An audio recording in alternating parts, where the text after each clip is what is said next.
Ils sont en 8e A à l'école des Rêvoirs. Cette classe participe depuis environ 2 mois maintenant à un projet pédagogique et artistique en partenariat avec le nouveau musée national de Monaco.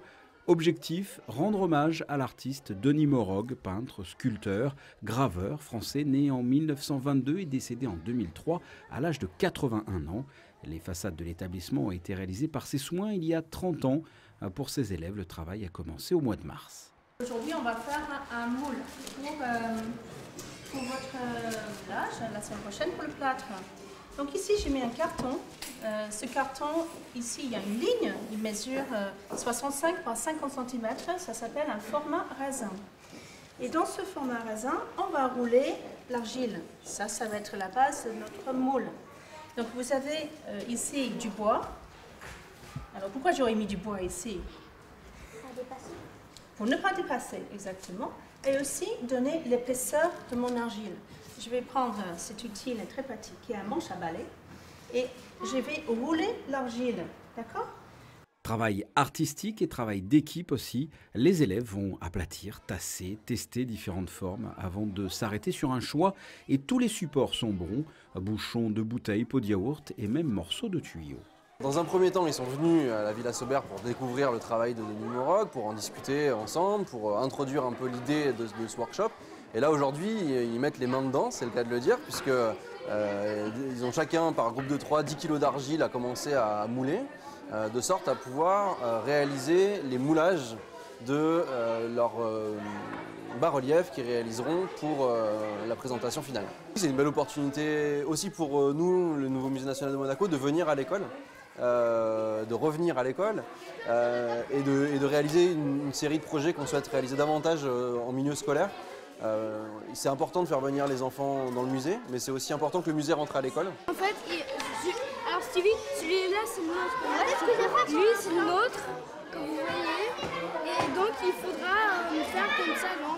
Il faudra faire la même chose. Et donc, mais non, on va pas faire la même chose. Ah ouais, mais je sais pas. Comme vous voyez, celui-là c'est le nôtre, non? J'ai trouvé qu'il était intéressant de faire découvrir à toute notre population scolaire que notre façade avait été décorée par un artiste. Donc nous avons l'habitude de travailler avec le nouveau musée et d'organiser des ateliers chez eux. Mais là, il nous semblait judicieux de venir sur place pour pouvoir observer la façade et puis essayer de reproduire cette idée de moulage et de volume, de creux de volume, avec des bas-reliefs faits maison. Je crois que tout est important, hein, toutes les disciplines, et on est un peu quand même, toujours un peu obnubilé par les fondamentaux, le maths, le français, l'orthographe, la lecture.